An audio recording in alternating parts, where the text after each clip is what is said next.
मयि सर्वाणि कर्माणि सन्न्यस्याध्यात्मचेतसा निराशीः निर्ममो भूत्वा युध्यस्व विगतज्वरः। ॐ भूर्भुवस्सुः तत्सवितुर्वरेण्यं भर्गो देवस्य धीमहि धियो यो नः प्रचोदयात्। जय तुल्य भाइयों, हमारी शक्ति आज सज्जन चिंतन का हमारा क्रमांक है 401 401 और आज हमारे बीच में आदरणीय डॉक्टर एस.एस. भदौरिया साहब जो कमिश्नर इनकम टैक्स हैं और आपका जो विषय है वो है गीता के सहज भाव भाग 12। इससे पूर्व भी 11 भाग ले चुके हैं और भी कई विषय लिए हैं। अब हम आदरणीय डॉक्टर एस.एस. भदौरिया साहब से निवेदन करते हैं आदरणीय अरविंद शर्मा जी, नेप साहब, कालरा साहब, वागीश शर्मा जी, मैडम कृष्णकला शर्मा, सरोज कालरा साहब, सबको सादर अभिवादन करते हुए पहले गायत्री मंत्र से आरंभ करेंगे। ओम भूर्भुवः स्वः तत्सवितुः वरेण्यं भर्गो देवस्य धीमहि धियो यो नः प्रचोदयात्।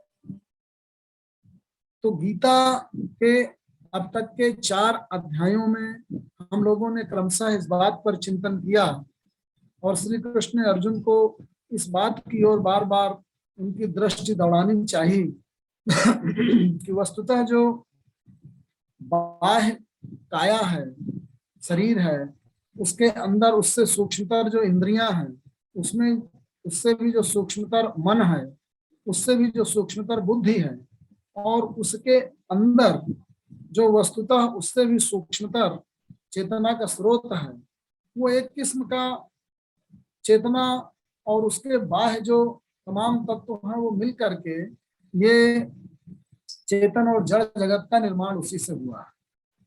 तो पहले तो उन्होंने एक पूरी डायनामिक्स, पूरी भौतिकी एक तरीके से उस पर प्रकाश डाला और फिर क्रमशः कर्म योग की बात सामने आई और कर्म का जो और ज्ञान का जो इंटरफेस है, ज्ञान एक तरीके का सॉफ्टवेयर है और कर्म जो है वो उसका एग्जीक्यूशन है और दोनों में कोई द्वंद्वात्मकता नहीं है, आपस में कोई एक दूसरे की प्रतिस्पर्धा कहें, कहें एक दूसरे का द्वंद्व कहें, एक दूसरे का डायलेक्टिक कहें, वो नहीं है, ये केवल समझ की बात है।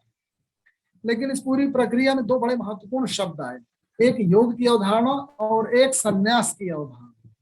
तो वस्तुतः संन्यास जो है वो 2 शब्दों से मिलकर बना, संग और न्यास। तो जो संग आता है उपसर्ग, वो वस्तुतः न्यास, न्यास का मतलब है किसी चीज को छोड़ देना और संग मतलब अच्छी तरह से। तो जब बहुत अच्छी तरह से किसी चीज को छोड़ दिया जाए तो वो संन्यास, उस शब्द की व्युत्पत्ति यहाँ से हुई। तो वस्तुतः जो संन्यास मार्ग आया वो सन्यासी चिंतन परंपरा ये कहती थी कि जैसे चिड़िया हैं, जैसे पशु पक्षी हैं, वो अब इस संसार में आते हैं, अपना जीवन व्यतीत करते हैं और चले जाते हैं। तो वस्तुतः हमको केवल अपना जीवन यापन करना है, जितना अच्छे तरह से कर सकें। ज्ञान की खोज में हमको रहना है, अपने आप को जानना है, इस संसार को जानना है और चले जाना है।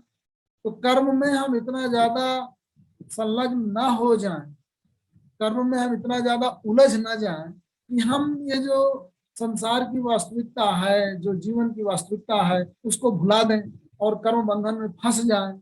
तो जो कंसेप्ट आए, कर्मानुबंध के जो कंसेप्ट आए, कर्म के बंधन के जो कंसेप्ट आए, कर्म के जो इम्प्रेशन के, जो कर्म के प्रभावों के जो कंसेप्ट आए, वो सब सन्यासियों ने सब फ्रेजेस को खोजा।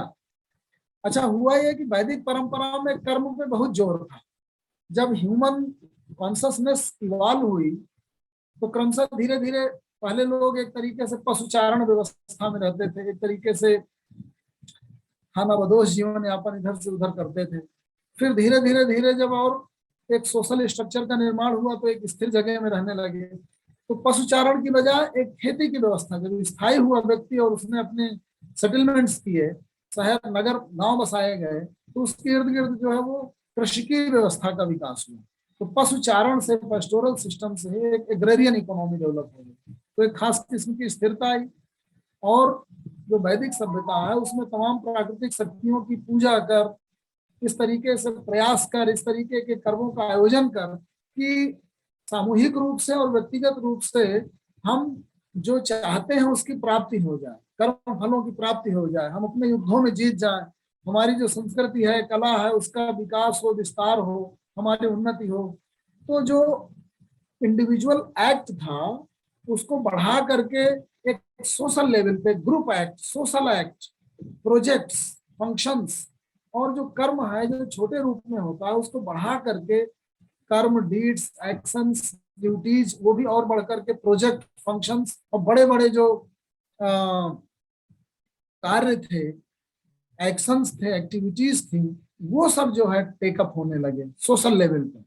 तो ये जो है कर्मयोगियों ने, तो सन्यासियों ने कहा कि इसकी आवश्यकता नहीं है, हमको व्यक्तिगत लेवल पे अपना जीवन जीना चाहिए। जैसे तमाम पक्षी हैं, जैसे तमाम पशु हैं, वो आराम से जीवन यापन करते हैं और हम इतना सारा भवदंड क्यों पालें। तो इसको भवसागर कहा गया, इसको भवदंड कहा गया, इसमें उलझने से बचने की बात की गई। उनकी दृष्टि जो है वो कहाँ पे रही सन्यासियों की, वो मृत्यु पे रही कि व्यक्ति को एक न एक दिन मर जाना है, तो क्यों काम करें जब चले ही जाना है, इसमें तो कोई सार्थकता नहीं है। तो जब दृष्टि मृत्यु पे हुई, जब दृष्टि क्षरण पे हुई, जब दृष्टि जीवन की निस्सारता पे फोकस वहां पे हुई, तो लोग जो है वो इस संसार सागर से डिसल्यूजन होने लगे। तो सन्यास का कंसेप्ट आ गया और वो जो है किसी न किसी तरीके से यूं आया कि वैदिक जो कार्य थे, जो एक्शन था, जो एक्टिविटी थी, जो नई नई कॉन्शियसनेस इवॉल्व हुई थी नेचर के साथ इंटरेक्ट करके और चीजें प्राप्त करने की, उसके अगेंस्ट में एक प्रक्रिया से हुई। और अगर हम देखें जो उपनिषदों का विस्तार हुआ, पहले वेद संहिताएं हैं, ब्राह्मण है, आरण्यक है और उसके बाद उपनिषद। तो वैदिक संहिताओं से आगे चलकर जब हम उपनिषद के ज्ञान तक जाते हैं तो उसमें धीरे धीरे क्रमशः ज्ञान ज्यादा महत्वपूर्ण स्थान लेता जाता है। जो मनुष्य का चिंतन क्षेत्र है उसमें कर्म की बजाय ज्ञान का जो प्रोपोर्शन है, उसकी जो परिचर्चा है, संसार का जो इसेंस है, उसको जानने के लिए ज्यादा ह्यूमन जो कॉन्शियसनेस है वो प्रेरित दिखती है और हम उपनिषदों तक पहुंच जाते हैं। तो वहां पर आकर के लोग जो है वो कर्म से डिसल्यूजन होने लगे। तो गीता, तो जो उपनिषद जब हम बिल्कुल चरमोत्कर्ष पर पहुंचे उसे वेदांत कहा गया, ज्ञान का एकदम चरम शिखर। तो ज्ञान का क्षेत्र जब इतना बढ़ गया, देखिए बौद्धों की परंपरा देखें हम लोग या जैन श्रमणों की परंपरा देखें, तो वो इतना ज्यादा ज्ञान के क्षेत्र में उलझ गए कि उन्होंने जो है वो संसार को, गृहस्थ को, कर्म क्षेत्र को छोड़ दिया। तो बुद्धम शरणम गच्छामि, संघम शरणम गच्छामि हो गया, संघ की शरण में जाने लगे। तो कर्म परंपरा कैसे चलेगी? तो उसके पहले ही जो वैदिक कर्मकांडीय व्यवस्था थी उसके चरमोत्कर्ष के उपरांत उसकी प्रक्रिया स्वरूप जो औपनिषदिक परंपरा आई, उसी के अंदर ही उसका विकास कहें, यूं कहें। बड़ी अच्छी बात जो विचारक कहते हैं, अभी जो गीतांजलि श्री को बुकर प्राइज मिला तो उन्होंने बड़ी अच्छी बात की कि जो बाउंड्रीज होती हैं दो देशों के बीच में, दो विचारों के बीच में, वो बाउंड्रीज कहीं ना कहीं ब्रिज का भी काम करती हैं। आप एक तरफ से जब पार करके दूसरी तरफ जाते हैं तो कहीं ना कहीं दोनों एक दूसरे के एंटागोनिस्टिक तो लगते हैं, लेकिन जो बाउंड्री है वो उनको जोड़ती भी, पुल का भी काम करती है। तो जो ज्ञान की विचार परंपरा आरंभ हुई उपनिषदों में, उसके पहले जो संहिताओं में कर्म की परंपरा थी, कर्म पर ज्यादा जोर था, उनका जो ब्रिज है, उनको जो जोड़ने वाली सीमा रेखा है, वो गीता है। वो ज्ञान के साथ साथ कर्म क्षेत्र पे, समझ के साथ साथ व्यवहार पे, और केवल इतना नहीं कि संसार को छोड़ करके जाना है एक न एक दिन। कृष्ण ने पूरी जीवन प्रक्रिया को बृहद ढंग से समझाते हुए ये बताने की चेष्टा की कि फोकस केवल अंत में क्यों है, संतों ने, सन्यासियों ने कि एक दिन मर जाना है, शरीर कच्चा घड़ा है, इन सब पे जोर दे करके वस्तुतः जीवन को इतना निस्सार बना दिया कि उसके प्रति जो आकर्षण होना चाहिए, जो कर्म क्षेत्र का आनंद होना चाहिए, उसमें कमी आने लगी। और अर्जुन वही होने जा रहा है। अर्जुन का मोह भंग हो रहा है, उससे कर्म निस्सार लगने लगता है, वो कर्म से भागना चाहता है, वो ज्ञान और संन्यास की ओर जाना चाहता है। तो पूरी गीता में सन्यासी बनकर के कर्म क्षेत्र को छोड़ देने की जो बात थी उसका खंडन किया गया। तो ये जो 5वां अध्याय का आरंभ है, वो अर्जुन में एक अलग प्रश्न खड़ा हो गया कि भाई ठीक है, आपने बताया कि जो कर्म है उसके द्वारा उत्पन्न होने वाले जो तमाम दोष हैं उनको ज्ञान की अग्नि से हम जला सकते हैं, दूर कर सकते हैं। अर्थात सोने को जब तपा दें ज्ञान की अग्नि से तो वो निखर जाएगा। तो उसकी एक पूरी उपमा, एक मेटाफर बनाया उन्होंने कि जैसे समिधा जो है, यज्ञ समिधा, वो उससे द्वारा जलने वाली जो आग है, वो आग प्रज्वलित होकर के एकदम ऊर्जा बिखेरती है चारों तरफ, ऊष्मा फैला देती है अपने ज्ञान की, और लकड़ियां जल जाती हैं, और हमारा जो उद्देश्य है तापमान प्राप्त करने का, ऊष्मा प्राप्त करने का, वो पूर्ण हो जाता है। तो कर्म के द्वारा उत्पन्न होने वाले जो इंप्रेशन है उनको ज्ञान के द्वारा हम दूर कर सकते हैं, ऐसी बात उन्होंने कर दी। तो अब अर्जुन को लगा कि भाई ये चीजें जो गहरी बता रहे हैं श्री कृष्ण, उसमें 2 महत्वपूर्ण फ्रेज और मेटाफर आ रहे हैं, एक कर्मयोग आ रहा है और एक संन्यास आ रहा है। संन्यास जो कृष्ण के कहने का मंतव्य था वो ये था कि भाई कर्म फल से संन्यास, जो इच्छा और द्वेष है वो दोनों जो है, जो डिमांड और डिजायर्स हैं, और कहीं ना कहीं कंपटीशन की फीलिंग है, या इनवी की फीलिंग है, या डिसइल्यूजनमेंट है, या डिस्ट्रैक्शन है, ये कहीं ना कहीं ये अट्रैक्शन का अपोजिट है। तो अट्रैक्शन और डिस्ट्रैक्शन साथ साथ चलते हैं। जब आप जुड़ेंगे, जब आप अटैच्ड होंगे मेंटली, तो ही दोनों चीजें उत्पन्न होंगी। तो वहां संन्यास लेना, मानसिक स्तर पर संन्यास लेना। और जो कर्मयोग की धारणा है वो कर्म क्षेत्र में रहते हुए, कर्म करते हुए उसमें न उलझना, उसमें इंटैंगल ना होना, कर्म फलों में आसक्त ना होना। तो जो संन्यास है कहीं ना कहीं हम देखेंगे वो कर्म से दूर जा रहा है, कर्म से अलग जा रहा है, कर्म से बच रहा है, और कर्म को इंडिविजुअल लेवल पे सिकोड़ के रख रहा है कि हमको उतना ही करना है जितना बहुत जरूरी है। पशु पक्षियों की तरह, चिड़ियों की तरह, यही प्रकृति का स्वरूप है। बहुत कर्म करके हम कुछ बहुत ज्यादा हासिल नहीं कर सकते, हम क्यों इतना कर्म करें, क्या उद्देश्य है कर्म।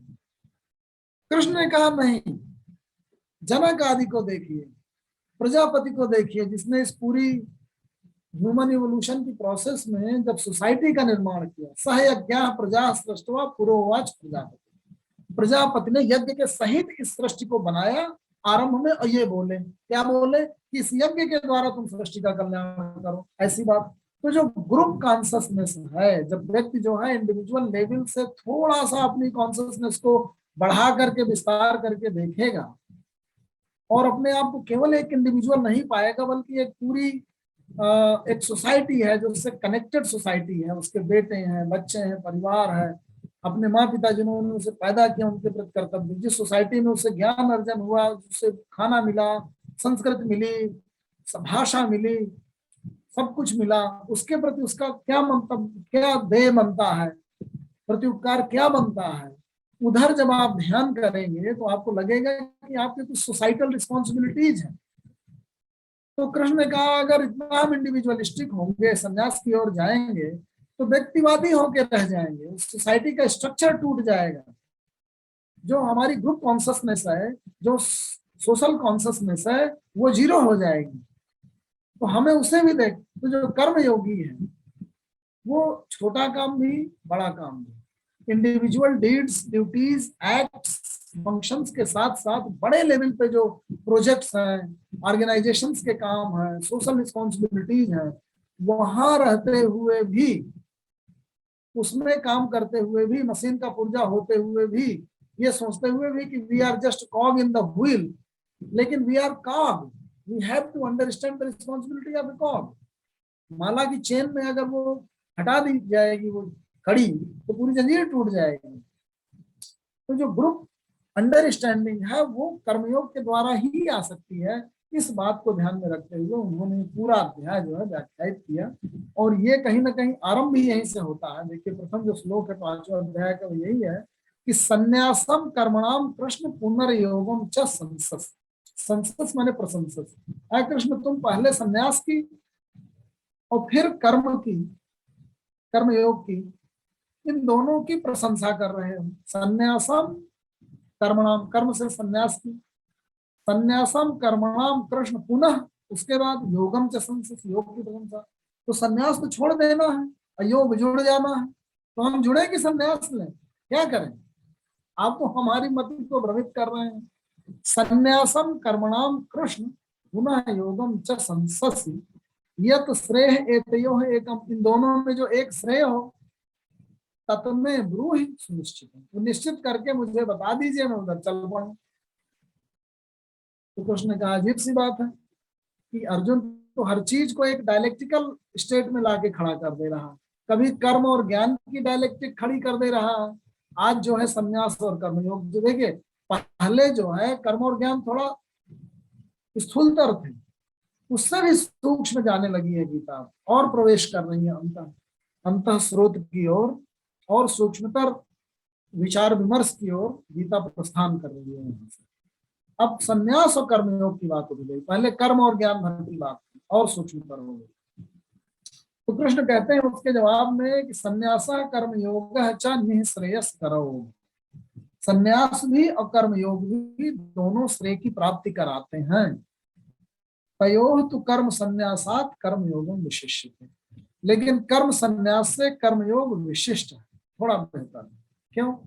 क्योंकि एक में आप जो है वो सोसाइटल जो रिस्पॉन्सिबिलिटीज हैं उनका निर्वहन आप नहीं कर पा रहे। सन्यासी होकर के अगर आप अपने आप को, देखिए सन्यास भी इतने तरह का बाद में होने लगा गीता के उपरांत कि वहां पे उन्होंने अपने इस कोर्स करेक्शन किया, इस ड्यूटी और इस रिस्पॉन्सिबिलिटी को समझा कि भाई उनकी जिम्मेदारी है, और वो जन जन का जागरण करने लगे, लोगों को ज्ञान मार्ग की ओर ले जाना, उनके साथ तत्व का विमर्श करना, और ये सब तमाम सारी जिम्मेदारियां ले ली। लेकिन आरंभ में संन्यास की परंपरा कुछ ऐसे रही होगी शायद गीता के पहले कि लोग जो है वो गृहस्थ क्षेत्र को छोड़ के एकदम ही सन्यासी हो जाते रहे होंगे, उस अर्थ में उन्होंने।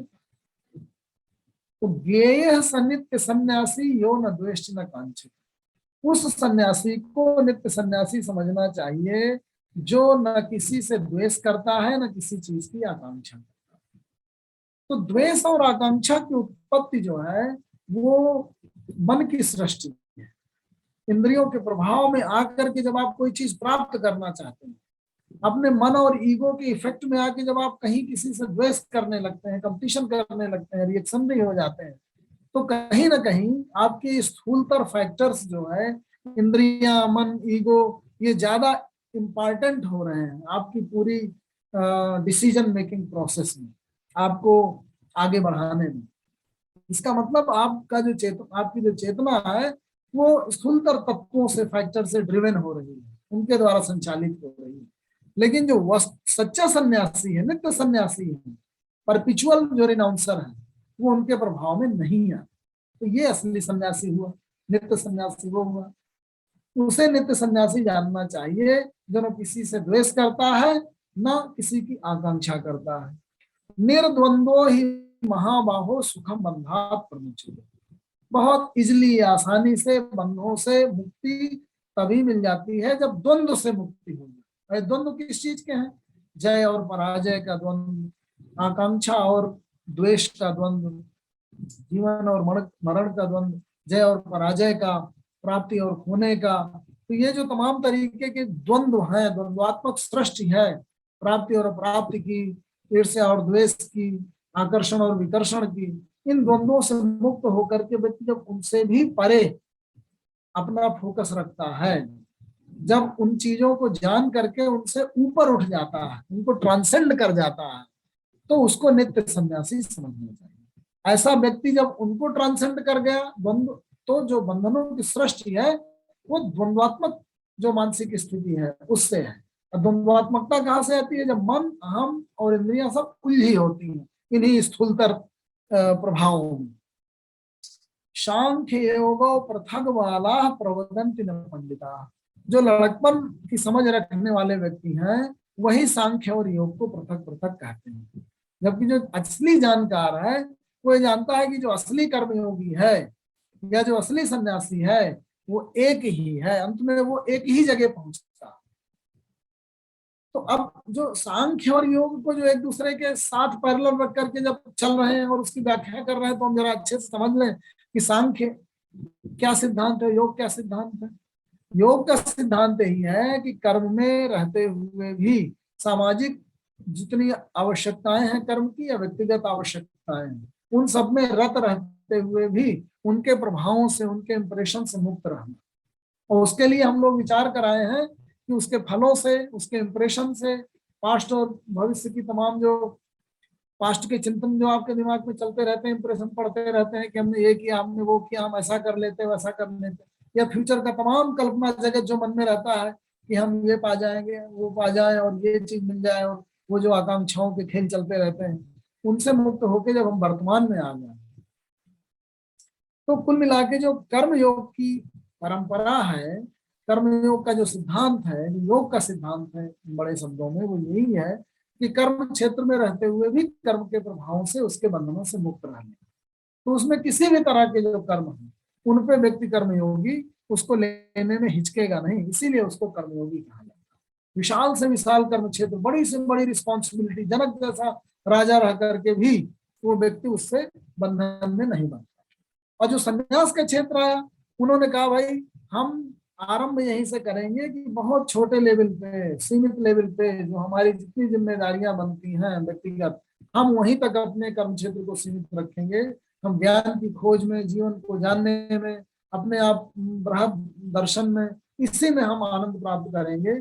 और हम, उनकी प्रकृति ही मानसिक रूप से ऐसी थी, तो जो लोग ऋषि मुनि हो जाते थे, जंगल चले जाते थे, बड़े कार्यों से और प्रोजेक्ट से और फंक्शन से और रिस्पॉन्सिबिलिटी से बचते थे, वो संन्यास मार्ग में गए और वो सांख्य योगी कहलाए, सांख्य निष्ठा वाले कहलाए। योग निष्ठा और सांख्य निष्ठा की दो मोटी मोटी धाराएं चलती थी, इन पे दोनों पे विचार विमर्श कृष्ण ने इस अध्याय के माध्यम से किया। तो यत सांख्य प्राप्यते स्थानम तत् योगैः अभिगम्यते एकम सांख्यम च योगम च यः पश्यति स पश्यति। जो सांख्य और योग को एक ही देखता है, जहां सांख्य वाले पहुंचते हैं वहीं योग वाले पहुंचते हैं, ऐसा कुछ नहीं।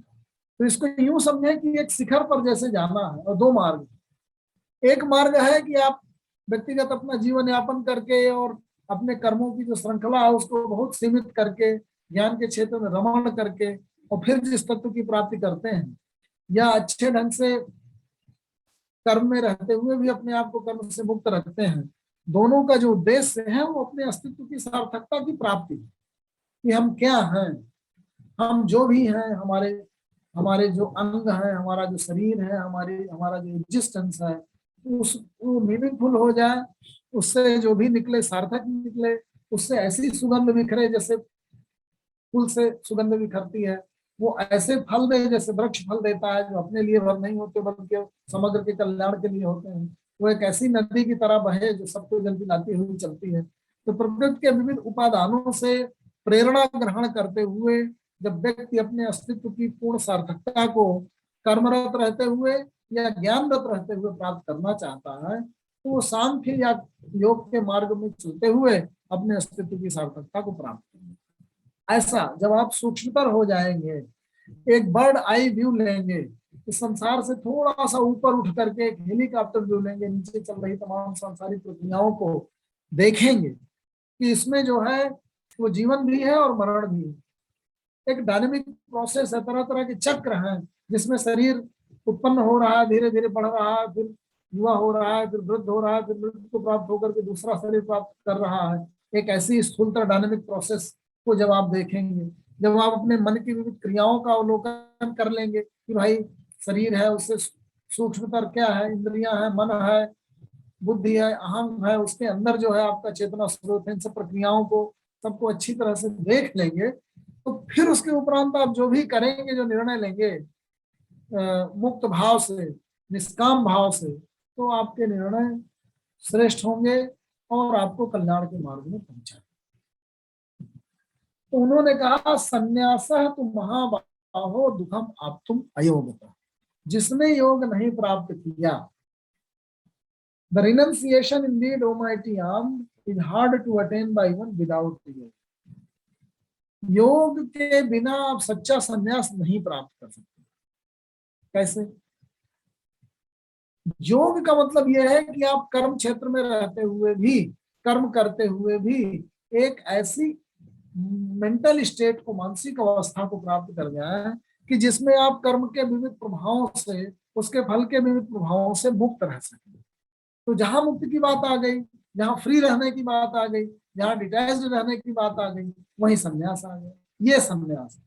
तो संन्यास को इस अर्थ में परिभाषित करते हैं, संन्यास तु महाबाहो दुखम आप्तुम अयोग्यता योग युक्तो मुनि ब्रह्म न अचिरेण अभिगच्छेत्। जो व्यक्ति योग युक्त है, अर्थात कर्म करता हुआ भी कर्म के प्रभावों और बंधनों से, कर्म फल की आकांक्षाओं और द्वेष से, उसके अटैचमेंट से मुक्त है, वो सच्चा सन्यासी हो जाता है। अब देखिए, जो सच्चा सन्यासी, आपको उन्होंने ले जाकर के चेतना के स्रोत तक स्थापित कर दिया, बाह्य स्थूलता प्रभावों से मुक्त करके आपको चेतना के स्रोत में स्थापित कर दिया। तो आप क्या हो गए? आप योग युक्त हो गए। अब ऐसा जो योग युक्त व्यक्ति है वो क्या हो जाता है? योग युक्तो विशुद्धात्मा विजितात्मा जितेंद्रिय। योग युक्त व्यक्ति विशुद्ध हो जाता है, अर्थात सारे जितने इम्प्योरिटीज हैं वो अपने आप दूर हो जाती है। विजित आत्मा, वो अपने आत्मा को, अपने आप को जीत लेता है। जितेंद्रिय, अपनी इंद्रियों को, जिसमें मन भी शामिल है, उसको जीत लेता है। सर्वभूत आत्मभूत आत्मा, देखिए बहुत ही सुंदर शब्द है, सर्वभूत आत्मभूत, अर्थात मैं सब जगह उपस्थित हूं। तो ये जो चेतना है, जो ड्रॉप है समुद्र की, उसके अंदर का जो उसके जो कॉन्स्टिट्यूएंट्स हैं, वही सब जगह, हर एक पूरे समुद्र के कॉन्स्टिट्यूएंट्स हैं। ऐसी चीज जब समझ ले कि मैं जिस मिट्टी का बना हुआ हूँ, जो मेरे अंदर चेतना का स्रोत है, जो तमाम तत्व मिलकर के मुझे निर्मित करते हैं, वही सब चीज को निर्मित करते हैं। सर्वभूत आत्मभूत, सभी भूतों में, सभी एग्जिस्टेंस में जैसे मेरा अस्तित्व हो, ये समझ उससे उचित है। ये बड़ा सुंदर शब्द है, सर्वभूत आत्मभूत आत्मा। ऐसा व्यक्ति जो महसूस कर ले, वो हर जगह एक खास किस्म की इंटीग्रेटेडनेस, खास किस्म की कनेक्टेडनेस, खास किस्म का जोड़ योग महसूस करने लगे। समस्त सृष्टि जो है उससे ऐसे लगने लगेगी जैसे उसी का विस्तार है। जैसे बूंद ये महसूस कर रही हो कि ये पूरा समुद्र मेरा ही जैसा है, मेरा ही विस्तार है। जो H2O मुझे निर्मित कर रहे हैं, वही सबको निर्मित कर रहे हैं। जो चेतना मेरे अंदर है, वही सबके अंदर है। तो एक कनेक्टेडनेस की फीलिंग आ गई। तो जो सर्वभूत आत्मभूत की स्थिति है, ऐसी जिस समय स्थिति आ जाए मानसिक, वो व्यक्ति काम करता हुआ भी कुर्वन् न लिप्यते, उससे अटैच्ड नहीं। बड़ी दुर्लभ स्थिति है भाई। ऐसा क्यों होता है? इसका क्या रीजन क्या है? इसकी फिलॉसफी क्या है? कि जब आप अपने आप को कनेक्टेड फील करें सबसे, और जो आपके कॉन्स्टिट्यूएंट्स हैं उन्हीं की उपस्थिति हर जगह देखें, तो जब आप ये सोचते हैं कि हर एक व्यक्ति जैसे जिस खून के मिट्टी के आप बने हैं, उसी खून और मिट्टी के सब बने हैं, तो आप में एक समदृष्टि आ जाती है। वो क्या है समदृष्टि? समदृष्टि मतलब मैं और समस्त सब एक ही है। तो जो आपका जो स्वार्थ था, जिसमें आप अपने आप को, अपने अहम को बढ़ा रहे थे, जिसमें आप स्वार्थी हो रहे थे, सेल्फिश हो रहे थे, सिर्फ अपना ईमान, मर्यादा, सम्मान, रिसोर्सेज का कलेक्शन, अपनी शक्ति, इसी सबको बढ़ाने में लगे थे, वो अब इक्वल डिस्ट्रीब्यूट हो गई।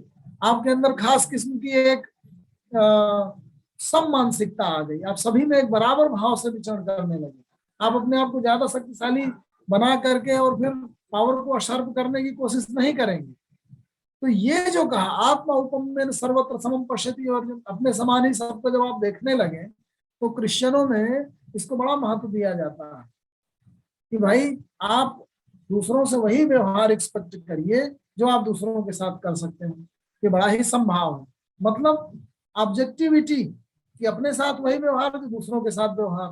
बहुत देखने में आसान लगता है, सुनने में आसान लगता है, लेकिन बड़ा कठिन है। बड़ी मानसिक साधना की आवश्यकता है। सारा अहम जिस समय समाप्त हो जाता है, स्वार्थ और परार्थ का जो भेद है वो समाप्त हो जाता है, सब मानसिकता आ जाती है। ये लग जाता है कि सभी उसी ही खून के, उसी ही मिट्टी के, उसी ही चेतन तत्व की निर्मित है, तो आप में संभाव आ जाता है। बड़ा ही बहुत उदात्त अवस्था में आपको लेकर प्रतिस्थापित करता है। सोचिए संसार की सब समस्याएं ही खत्म हो जाए, हिंदू मुस्लिम का विभेद खत्म हो जाए, पुरुष स्त्री डोमिनेंस जो हो रहा है, मैं इस कास्ट का, वो उस कास्ट का, मैं अपना घर भर लूं, उसको छोड़ दूं, अपना बच्चा मेरा, मेरा तेरा, भाई भतीजावाद सब खत्म हो जाएंगे। तो ये जो समभाव है, जो समदृष्टि है, वो बड़ी ही महत्वपूर्ण है।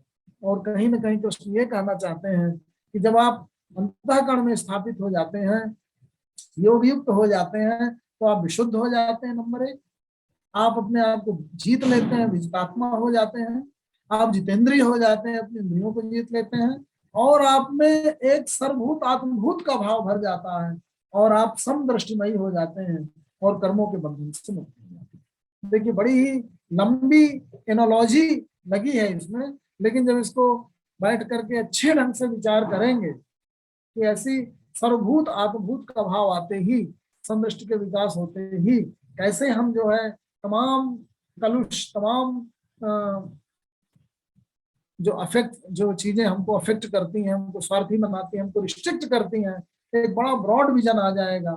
जो एक विषमता है, जो हमारी विभेद है, विभेद की जो हम सृष्टि करते हैं, किसी का पक्षपात करते हैं, भाई भतीजावाद करते हैं, अपने प्रति कुछ ज्यादा ही आत्ममुग्ध होते हैं, सब दोष दूर होंगे। अब देखिए जो व्यक्ति ऐसा हो जाता है वो कैसा होता है, नैव किंचित करोमि इति युक्तो मन्येत तत्त्व। जो युक्त व्यक्ति है, जो योग युक्त व्यक्ति है, वो तात्विक रूप से ये समझने लगता है कि मैं कुछ नहीं कर रहा, चीजें घटित हो रही हैं। क्यों? क्योंकि जो चेतना का स्रोत है वो तो अंदर बैठा हुआ है। जो चीजें कर रही हैं, करने वाली, वो विविध गुण है, जो गुण धर्म, जो आपकी विशेष रूप से निर्मित है। आपकी जो इंद्रियां हैं, आपका जो मन है, उसको भी बाह्य समझने लगता है, उससे भी वो डिटाइज होकर और आंतरिक जब हो जाता है, तो उसको लगता है कि चीजें जो है वो हो रही हैं, वो बस दृष्टा भाव में रह जाता है। उसी को दृष्टा भाव, उसी को साक्षी भाव, उसी को दर्शा भाव कि वो दृष्ट कर रहा है, अवलोकित कर रहा है, चीजों को अपने आसपास घटित होते देख रहा है। और ये क्या देखता है? पश्यन, देखते हुए, पश्यन श्रृण्वन, सुनते हुए, स्पृशन, छूते हुए, जिघ्रन, सूंघते हुए, पश्यन श्रृण्वन स्पृशन जिघ्रन, असनन, खाते हुए, गच्छन, चलते हुए, स्वपन, श्वसन, सोते हुए और सांस लेते हुए, नैव किंचित करो, मैं कुछ नहीं कर रहा हूँ, ये जो शरीर बना हुआ है वही सब ये चीजें कर रहा है। ये जो भौतिक शरीर है, जो स्थूलतर जो मशीन है, वो मशीन जो है इन चीजों को घटित कर रही है, इसके विविध कॉन्स्टिट्यूएंट्स बॉडी के, वो इस रूप में कार्य व्यापार कर रहे हैं। ब्लड संचरण तंत्र में जो है, रक्त संचरण तंत्र में रक्त चल रहा है, तंत्रिका तंत्र अपना काम कर रहा है, आंखें देख रही हैं, कान सुन रहे हैं, और मैं उससे अलग हूँ। तो ये साक्षी भाव आ जाता है, दृष्टा भाव आ जाता है। वो अपने आप को वहां स्रोत में बैठ करके सब चीजों को देख लेने की क्षमता विकसित कर लेता, देखने लगता है क्या चीज कैसे हो रही है। और जब आप देख लेने लगते हैं, अपनी गतिविधियों को ऑब्जर्व कर लेने लगते हैं। स्वामी राम की एक बड़ी महत्वपूर्ण घटना आती है, कहते हैं वो जो है, कहते थे कि राम ये कर रहा है, राम वो कर रहा है, राम खाना खा रहा है। मतलब उनमें ऐसा साक्षी भाव विकसित हो गया था कि वो अपने आप को भी एक दूसरा मान करके कि हाँ ये भी एक, जैसे संसार के अन्य व्यक्ति हैं वैसे ये भी एक व्यक्ति है। राम, राम ये कर रहा, राम चल रहा, राम ट्रेन में चल रहा, राम खा रहा। तो बड़ी ऑब्जेक्टिविटी आ गई भाई उनमें, अपने और दूसरों के साथ एक संभाव और एक दृष्टा का भाव विकसित हो गया। उस भाव की बात यहाँ पे हो रही है। वो करते हो कि मैं कुछ नहीं कर रहा, मतलब मेरी चेतना जो ज्ञान का स्रोत है वो अलग हो गया। वो कह रहा है कि ये शरीर कर रहा है, मैं नहीं कर रहा। अर्थात जब अपने चेतना को से आप अपने आप को आइडेंटिफाई कर लेते हैं, तो फिर आप इस शरीर के द्वारा की जाने वाली गलतियों को देख पाते हैं। उससे अटैच होकर के जब आप आंखों से आंख को नहीं देख सकते, हाथ से हाथ को नहीं देख सकते, लेकिन जब आप हाथ से अलग हो जाए तो हाथ के मूवमेंट को देख सकते हैं, समझ सकते हैं। आंख से अलग हो जाए कहीं पे, वहां से देखें तो फिर अपने आप को देख सकते हैं, ये है। और प्रलपन, प्रलाप करते हुए, बोलते हुए, प्रलपन विसर्जन, किसी चीज को छोड़ते हुए, ग्रहण ग्रहण करते हुए, उन्मिषण विषन्न, पलक उठाते हुए, पलक गिराते हुए, इंद्रियाण इंद्रियार्थे सुवर्तन्ते विहारे, इंद्रियां इंद्रियों के अर्थों के साथ व्यवहार कर रही है। मेरा जो चेतना है, मेरा जो चेतना स्रोत है वो अलग है, ये शरीर ये कार्य व्यापार कर रहा है, ऐसा भाव आ जाता है। देखिए बड़ी विशुद्ध यात्राएं करा रहे हैं श्री कृष्ण गीता के माध्यम से, तरह तरह की यात्राएं। तो जो साक्षी भाव का जो विटनेस वाला जो कंसेप्ट आया कि आप बस विटनेस के रूप में रह जाते हैं, आप चेतना के स्रोत के रूप में स्थापित होकर के और बाकी चीजों को साक्षी भाव से देखने लगते हैं, वो भी थ्योरी यहीं से निकली है, गीता से निकली। अच्छा, वैसा व्यक्ति क्या करता है? ब्रह्माणी आधाय कर्माणि संगम त्यक्त्वा करोति, सभी कामों को ईश्वर में सौंप दें। देखिए ये सगुण भक्ति आई यहां से कि भाई मैं कुछ नहीं कर रहा हूं, जो करा रहा है वो ईश्वर करा रहा है। अर्थात जो नेचर है, जो सृष्टि है, जो कार्य कारण की श्रृंखला में बनी हुई सृष्टि है, मतलब बड़ी मशीन है। बड़ी मशीन के अंदर हमें छोटी सी मशीन है, सृष्टि की जो बड़ी मशीन है उस मशीन में चीजें घटित हो रही हैं। कैसे? कार्य और कारण की श्रृंखला से बंधी हुई, और उसमें मैं भी एक पुर्जा हूं भाई, मैं भी उसी मशीन में जो चीजें कार्य और कारण में बंधी हुई घटित हो रही है मैं भी कर रहा हूँ। अंतर केवल इतना है निर्जीव और जीव में कि मेरे अंदर एक खास किस्म की चेतना जो देखने की क्षमता देती है, वो देखने की क्षमता ही जीव को निर्जीवों से अलग करती है। आप देखकर जानकर अपने बंधनों से मुक्त हो सकते हैं, अपने कर्मों का, अपने भविष्य के रास्तों का निर्धारण कर सकते हैं। उतनी चॉइस है आपके हाथ में, फ्रीडम ऑफ चॉइस आपको दे दी गई। मॉडर्न फ्रेज के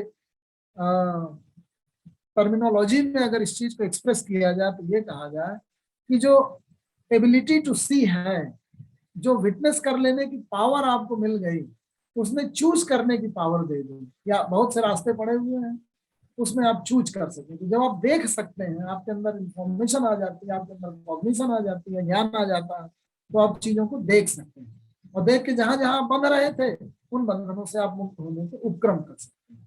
तो बिना बंधे जो मार्ग चाहे अपना सकते हैं, जो कर्म के प्रभाव हो उनसे बच सकते हैं, अपने आप को किसी भी तरीके के बंधनों में आने से बचा सकते हैं। बट उसके लिए आपको इस अवस्था में आना पड़ेगा कि मानसिक रूप से आप ये समझ पाए कि बड़ी मशीन छोटी मशीन है, और ये सब संसार भर की जो तमाम सारी क्रियाएं प्रक्रियाएं मिलकर के कर्मों को कर रही हैं, उन उन उन क्रियाओं के जो कारक हैं, जो फैक्टर्स हैं, उन पे कर्म को सौंप देते हैं। उसको बृहद ब्रह्म समझ लें, उस पर कर्मों का अर्पण करके और अपने आप को, अपने ज्ञान चेतना को उससे अलग करने। उसको कहा ब्रह्माणि आधाय कर्माणि संगम त्यक्त्वा, अटैचमेंट को छोड़ करके कि ईश्वर ही सब चीज करा रहा है, आप अपने आप को कर्म में युक्त करते हैं, योजित करते हैं। और लिप्यते न सपापेन पद्म पत्रम इव आमशा, जैसे कमल का पत्र है जो है, जल कमलवत, एक बड़ा अच्छा कंसेप्ट आता है हमारे भारतीय शास्त्रों में कि आप कर्मों में इस तरीके से संलग्न होइए जैसे जल कमलवत। कमल जो है वो जल के बीच में रहता है, लेकिन कमल पत्र पे जल टिकता नहीं है, उसका प्रभाव नहीं पड़ता। तो जल मानो कर्म है, एक बड़ा अच्छा ये फ्रेज हो गया, फिजियोलॉजी हो गई, पीडीएम बन गया। जैसे तमाम मेटाफर यूज करते आए हो, वैसे एक और मेटाफर आ गया, जल कमलवत, पद्म पत्रवत, जल पद्म पत्रवत। कि पद्म पत्र और जल, पद्म पत्र जो है जल में रहते हुए भी जल छू तक नहीं जाता, वैसे ही आप कर्म में रहते हुए भी, कर्म भी ब्रह्म है, कर्म क्षेत्र में रहते हुए भी आप ये सोचें कि कर्म ये ब्रह्म करा रहा है, ब्रह्म को आप अर्पित कर देते हैं कर्म। तो ब्रह्माणि आधाय कर्माणि संगम त्यक्त्वा करोति लिप्यते न सपापेन पद्म पत्रम इव आमोषा। जैसे जल से पद्म पत्र अप्रभावित रह जाता है, वैसे ही कर्म क्षेत्र के बीच में रहते। तो कृष्ण जैसा ही महान व्यक्ति इतने बड़े कर्म कर सकता है निर्लिप्त होकर के, मतलब गोले के अंदर भी गोले के बाहर भी, यही है कहा जाता है हंसते हुए। कर्म क्षेत्र के अंदर रहते हुए भी जब आप कर्म से निर्लिप्त रह जाए तो लोग पूछते हैं ऐसा कैसे संभव है। जो बार बार प्रश्न इस विचार श्रृंखला में हर बार सबसे ज्यादा जो प्रश्न उठा वो यही उठा है कि वे कर्म क्षेत्र में रहते हुए कैसे कर्म से निर्लिप्त हो सकते हैं। ऐसे हो सकते हैं जैसे जल कमलवत, कि कमल जो है जल में रहते हुए भी उससे मुक्त। और वो कैसे अवस्था आएगी? जब आप योग युक्त हो जाएंगे, जब अपने कर्मों को ब्रह्मण याद है, ब्रह्मों में समर्पित कर देंगे कि मैं कुछ नहीं कर रहा हूँ, मैं किंचित करोमि इत्युक्तो मन्ये तत्व को जानने वाला बोल रहा है कि ये सब क्रियाएं हो रही हैं। इंद्रियों के अर्थों में, ऑब्जेक्ट्स ऑफ सेंसेस में, सेंसेस और ऑब्जेक्ट्स ऑफ सेंसेस का इंटरेक्शन हो रहा है। सेंसेस एक्ट कर रही है, फंक्शन कर रही हैं, और ऑब्जेक्ट्स ऑफ सेंसेस में आनंद ले रही हैं। इंद्रियों के अर्थों में आनंदित हो रही हैं, संलग्न हो रही हैं, और कार्य संपादन हो रहा है। मैं जो मेरा चेतना का स्रोत है वो नहीं कर रहा। ये सुंदर फिजियोलॉजी, और एक बड़ी अच्छी फिजियोलॉजी उन्होंने दी कि कायेन मनसा बुद्धया केवलैः इंद्रियैः, काया से, मन से, बुद्धि से और केवल इंद्रियों से। कायेन, काया से, उससे भी और सूक्ष्म कर जाइए, इंद्रियों से, और उससे सूक्ष्म मन से, बुद्धि से। कायेन मनसा बुद्धया केवलैः इंद्रियैः अपि योगिनः कर्म कुर्वन्ति संगम त्यक्त्वा आत्मशुद्धि। अटैचमेंट छोड़कर केवल आत्मशुद्धि के लिए जो योगी व्यक्ति है वो करते। तो शंकराचार्य जी इसको बड़ा यूज किया करते थे, सन्यासी थे, लेकिन देखिए उनके समय तक आते आते सन्यासी थे, लेकिन लास्ट तक वो कर्म में उन्होंने इतने सारे मीमांसाएं लिखी, गीता को व्याख्यात किया, सारे उपनिषदों को व्याख्यात किया, 32 वर्ष की अवस्था तक पूरे भारत में चारों धाम स्थापित कर दिए, पूरे भारत का सांस्कृतिक एकीकरण किया, केदारनाथ की स्थापना, नॉर्थ ईस्ट वेस्ट साउथ चारों धामों की स्थापना सब कर कर आके शास्त्रार्थ करते हुए पूरे भारत को ज्ञान देते हुए, सभी शास्त्रों का की व्याख्या करते हुए, और फिर उसके बाद शरीर पे आ गए। सन्यासी थे नाम थे, मानसिक रूप से संन्यास था उनको। 16 वर्ष की अवस्था में उन्होंने टीकाएं लिखानी शुरू कर दी शंकराचार्य जी ने, लेकिन कर्मरत रहे। उनसे लोग पूछते थे कि भगवान आप तो ये कहते हैं कि भाई विवेक चूड़ामणि जो उन्होंने लिखा, चूड़ामणि मतलब सबसे श्रेष्ठ ज्ञान का जो सबसे श्रेष्ठ ग्रंथ है विवेक चूड़ामणि, उसको लिखते वक्त उन्होंने यही कहा कि भाई कर्म से मुक्ति मिल ही नहीं सकती, कर्म से मुक्ति नहीं मिल सकती, मुक्ति ज्ञान से ही मिलती है। लोगों को बड़ा आश्चर्य हुआ, लोगों ने बड़ा मिस इंटरप्रेट किया कि भाई तो कर्म ही छोड़ दे, तो भगवान आप क्यों कर्म कर रहे हैं? उन्होंने कहा भाई बाबू समझो कि मैं क्या कहना चाह रहा हूँ। कर्म मतलब कर्मकांड उनका कहने का मतलब। पहले जो वैदिक कर्मकांड थे वो इतने ज्यादा बढ़ गए थे कि लोग तमाम तरह की क्रियाओं से ही मुक्ति की साधना करने लगे, लेकिन मुक्ति मानसिक रूप से हो सकती है। देखिए सॉफ्टवेयर को हार्डवेयर रिप्लेस नहीं कर सकता। हम लोग बार बार वही गलती करते हैं और चूक जाते हैं। कर्म का क्षेत्र अलग है, कर्म की धारा अलग है, कर्म का नेचर अलग है, और जो ज्ञान है उसका नेचर अलग है। मुक्ति ज्ञान से, समझ से ही मिलती है, समझ से आप मुक्त हो सकते हैं। और कर्म में आपका शरीर, तो जब शरीर रत होगा, तो जब तक आपका शरीर है, उसका एग्जिस्टेंस है, तब तक आपको कर्मरत रहना ही पड़ेगा। लेकिन और कर्म कार्यकारण की श्रृंखला से बंधा हुआ घटित होगा, लेकिन उससे जो मुक्ति है उसको समझ करके उससे मुक्ति आप प्राप्त करेंगे। फिजिकल रूप से नहीं कि कर्म ही ना करें, उसको समझ कर उससे मुक्ति प्राप्त करेंगे। वो उनके कहने का मतलब। तो कुल मिला करके ये है कि कायेन मनसा बुद्धया केवलैः इंद्रियैः योगिनः कर्म कुर्वन्ति संगम त्यक्त्वा आत्मशुद्धि। जो योगी व्यक्ति हैं वो शरीर से मन कर्म करेंगे, मन से घटित होता रहेगा, सारी इंद्रियां, सारे जितने आउटर कॉन्स्टिट्यूएंट्स हैं चेतना के स्रोत के बाहर के, आत्मा के बाहर के, अगर आत्मा को ज्ञान का स्रोत कह दें तो वो कर्म में रत होते हैं। उसी से आत्म की मतलब आत्मा की शुद्धि होती है। क्योंकि अदरवाइज जो है ना, जब तक यूं कहें कि समुद्र से आप घड़े में पानी भर के अलग लाएंगे नहीं, तो ये क्या है, शरीर एक तरीके का घड़ा है, इसमें समुद्र से पानी भर के लाए हैं, अर्थात पानी मतलब चेतना, आप उतनी अलगा लिए हैं, तो ये जीव बन गया है। जो विचार हुआ हमारे वेदांगों में वो इस रूप में हुआ कि जीव और ब्रह्म का अलगाव केवल इसी तरीके का है कि जैसे एक समुद्र में घड़ा डाल दिया गया और उतना पानी अलग कर लिया, बट पानी सब जगह से जुड़ा हुआ है। वैसे ही चेतना का स्रोत सर्वत्र एक दूसरे से कनेक्टेड है। ये जो शरीर है इसने केवल घटित करके अलगाव उत्पन्न कर दिया, अलग समझ विकसित कर दिया व्यक्ति की, और उसको लगने लगा जैसे वो अलग है, वस्तुतः वो अलग नहीं। तो जो घड़ा है मतलब जो शरीर है, माने आउटर जो अष्टधा प्रकृति है जिसमें सब चीजें आती हैं, कुछ एकदम स्थूल जो परसेप्टिबल है आपकी आंखों से, और जो मटेरियल एग्जिस्टेंस जिसका है उससे कुछ थोड़ा सा सूक्ष्म भी। तो पांच महाभूत कहा गया, उसके बाद मन, बुद्धि, अहम, ये सब चीजें अष्टधा प्रकृति में ही आते हैं। प्रकृति और पुरुष मिलकर के मनुष्य का निर्माण करते हैं। जो पुरुष है वो चेतना है, यूं समझो। तो जो चेतना है उसकी शुद्धि के लिए, जिसके बाह्य आवरण के रूप में शरीर है, हम कर्मरत होते हैं सभी से, लेकिन उसमें आसक्त नहीं है, ये भाव। देखेंगे आपकी बार बार जो है वो तरह तरह के मेटाफर, तरह तरह के इडियम, तरह तरह की फिजियोलॉजी, तरह तरह की भाषा का इस्तेमाल करते हुए कृष्ण ने कुछ एक ही बात कहने की कोशिश की। क्योंकि वास्तव में देखा जाए तो तत्व बहुत विस्तारित नहीं है, तत्व बहुत छोटे अंश में लोगों ने देख लिया, जान लिया है। उसको बताने के लिए और समझने के लिए बहुत ज्यादा बड़ा ग्रंथ लिखने की आवश्यकता नहीं है। ग्रंथ केवल इसलिए लिखे जाते हैं कि जो महत्वपूर्ण बात है, जो वास्तविक तत्व है, वो लोगों की समझ में आ जाए। तो कुछ लोगों को की दृष्टि किसी तरफ होती है तो उनको कोई फ्रिजियोलॉजी लैंग्वेज समझ में आती है, और किसी को कोई फ्रिजियोलॉजी समझ में आती है। तब तुम्हें देखा जाए तो वही चीज कबीर कह रहे हैं, वही चीज कृष्ण कह रहे हैं, वही चीज जीसस कह रहे हैं। तो ये सब बात एक ही कह रहे हैं। तो युक्त कर्म फलम त्यक्त्वा शांतिम आपनोति नैष्ठिकीम्। जो युक्त व्यक्ति है, युक्त मतलब योग युक्त, अर्थात योग में स्थापित, अर्थात कर्म योगी। जो कर्म योगी व्यक्ति है वो कर्म के फलों को छोड़ता है। यहाँ पे देखिए, युक्त कर्म फलम त्यक्त्वा शांतिम आपनोति नैष्ठिकीम्। नैष्ठिकी, नैष्ठिकी मतलब वेल एस्टैब्लिश्ड, निष्ठा जैसे, जिसका फाउंडेशन वेल फाउंडेड।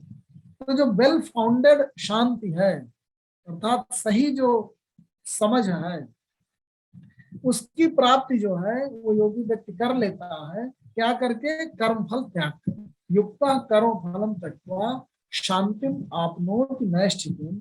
लेकिन अयुक्त काम कार्य, लेकिन जो युक्त नहीं हुआ, जो चेतना के स्रोत से अपने आप को आइडेंटिफाई नहीं कर रहा, अलग नहीं उसका फोकस है, अलग दृष्टि है, वो अयुक्त काम कार्य, कामना की वजह से, आकांक्षा की वजह से, डिजायर्स की वजह से फले सक्तो निबद्धते, फल में आसक्त होकर, फ्रूट में अटैच होकर के, रिजल्ट में बंध करके, वो जो है अयुक्त काम कारण फलो सक्त, फल की आसक्ति की वजह से वो बंधों में पड़ता है, मुक्त नहीं रह पाता, वो बंधन में पड़ जाता है।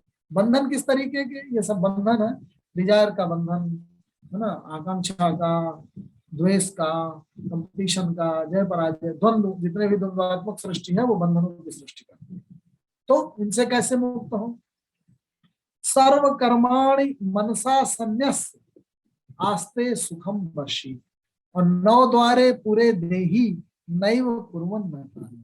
देह और देही, देह जो है आउटर बॉडी है, और देही इम्बॉडीड, अब उसको आत्मा कह लीजिए, चेतना का स्रोत कह लीजिए, सोर्स ऑफ कॉन्शियसनेस कह लीजिए, वो इम्बॉडीड है। और उसके ऊपर ये बॉडी, बॉडी अष्टधा कही जाएगी आगे चल करके। उसका दूसरे रूप में जब तमाम कॉन्स्टिट्यूएंट्स का उसके डिस्क्रिप्शन देंगे, कृष्ण की बाह्य प्रकृति के कॉन्स्टिट्यूएंट्स क्या क्या है, तो उसको 8 डायमेंशनल कहेंगे, उसके 8 डायमेंशन है, उस पर जाएंगे। लेकिन उसके पहले मोटा मोटा समझ में कि 9 दरवाजों वाले इस शरीर में, जिसमें 9 दरवाजे, 9 दरवाजों वाले इस शरीर के अंदर जो चेतना का स्रोत है, जिसको देही कहा गया, देही मतलब देह को धारण करने वाला, वो आराम से बैठा रहता है। और सर्व कर्माणि मनसा संन्यास, सभी कर्मों को मन से छोड़कर, संन्यास कर, सर्व कर्माणि मनसा संन्यास आस्ते सुखम बसी, 9 द्वारे पूरे देही। इस पूर्व में, इस सिटी में, सिटी ऑफ दिस बॉडी, उसमें न वो नैव कुर्वन् न कार्य, न वो तो कर्म में इंगेज होता है और न कर्म करने का काज बनता है। अर्थात कारण भी नहीं है और कार्य भी नहीं है, न तो एक्ट में पार्टिसिपेट करता है, न कॉजिंग टू एक्ट होता है। तो वो क्या करता है? वो केवल दृष्टा है, वो केवल देखता है, उसके अंदर समझ है, लेकिन उसके अलावा बाकी चीजें होती हैं जो वो जो बड़ी ब्रॉडर मैकेनिक्स है, बड़ी मशीन है, उसके उस कर्म श्रृंखला से युक्त होकर के करना है। तो शरीर हमारा जो एंगेज हो रहा है कामों में, जो बाह्य हमारी अष्टधा प्रकृति, हमारी इंद्रियां एंगेज हो रही है, हमारा मन एंगेज हो रहा है, हमारी बुद्धि एंगेज हो रही है तरह तरह के कामों में, अपने अपने तरह की एक्टिविटीज में, वो ये सब हो रहे हैं, ये सब कॉन्स्टिट्यूएंट्स हैं इस बॉडी के। लेकिन इन सबसे सूक्ष्मतर जो ज्ञान का स्रोत बैठा हुआ है वो अलग है। तो साक्षी भाव तक पहुंचाने की कोशिश कर रहे हैं कुछ, आपको पकड़ करके वहां तक ले जा रहे हैं कि वहां दृष्टि ले जाइए। कहां दृष्टि ले जाइए? जो दृष्टा अंदर बैठा हुआ है, जो देखने वाला, जो देख नहीं पा रहा, जब वहां पहुंच करके फिर देखना शुरू करेंगे तो चीजें आप जल्दी आसानी से व्याख्यान करेंगे। अभी एक मेक आप फील करते हैं अपने आप को, अपना ही हाथ, अपना ही सब कुछ समझ करके, और इतना इंटीग्रेटेड रूप में फीलिंग रहती है कि इस बॉडी को और अपने चेतना के स्रोत को एक मिलाकर फिर जो इंद्रियां करती हैं उसको अपना ही मान लेते हैं, जो मन करता है उसको भी अपना मान लेते हैं, जो अहम करता है, जो भी चीजें, जो विचलन है, जो अच्छी बुरी चीजें हैं, जो एक्ट में पार्टिसिपेशन है, उसको अपना मान लेते हैं। यहाँ वो अलग ले जाना चाहते हैं, उसको अलग करना चाहते हैं। अलग करना नहीं चाहते, अलग हो नहीं सकता हो, लेकिन उसकी समझ आ जाए कि वो जो चेतना है, उसका जो प्रकाश का जो केंद्र है, वो अगर वहां तक आप पहुंच करके और बाकी चीजों के फंक्शंस को आप देखने लगे, एनालाइज करने लगे, तो उसकी केमिस्ट्री को, उसकी डायनेमिक्स को समझ सकते हैं और उसको फिर आप मॉडिफाई कर सकते हैं। इसलिए वहां ले जाना चाहते हैं। उनका पर्पज कोई ये स्टडी भर करना नहीं है कि आपने एक जैसे ह्यूमन साइकोलॉजिस्ट या साइको एनालिस्ट आपको एनालाइज करता है। अगर उसका पर्पज ये है कि वो तमाम तरह के स्वप्न क्यों आते हैं, तमाम तरह के कंपल्सिव डिसऑर्डर्स आपके मेंटल लेवल पे क्यों हैं, सबकी अगर एनालिसिस करता है जो साइको एनालिस्ट है, तो उसका एक पर्पज है उसकी स्टडी का। कुछ यूं कह लीजिए कृष्ण का भी एक ऐसा ही पर्पज है, वो अर्जुन का साइको एनालिसिस करना। क्योंकि जब तक साइको एनालिसिस पूरी तरह से नहीं करेंगे और नहीं करवाएंगे अर्जुन के द्वारा खुद, तो वो अपनी समस्या को नहीं समझ पाएंगे। और मजे की बात कि 2-3 घंटे के अंदर पूरी चीज बता करके, साइको एनालिसिस करा के, और फिर रिजल्ट तक पहुंच के, और फिर फ्री करा देना, और फिर कर्म में एंगेज करा देना, ये बड़ा ही दुर्लभ काम था, और वो कर लिया उन्होंने सक्सेसफुली। तो इसीलिए कर लिया क्योंकि बिल्कुल टारगेटेड हो करके वो उनकी समस्या को समझ करके कि अर्जुन को ये प्रॉब्लम आ रही है, तो पकड़ पकड़ के वहां ले जा रहे हैं, फिर उसको एक एक बता रहे हैं, एक एक चीज समझो कैसे नहीं समझोगे। तो उनका 9 द्वारे पूरे देही नैव कुर्वन् न कार्यम्। जो देही है, जो अंदर का पुरुष है, जो चेतना का स्रोत है, वो न तो कर्म करता है, न कर्म में लिप्त होता है। न कर्तव्यम न कर्माणि लोकस्य सृजति प्रभु।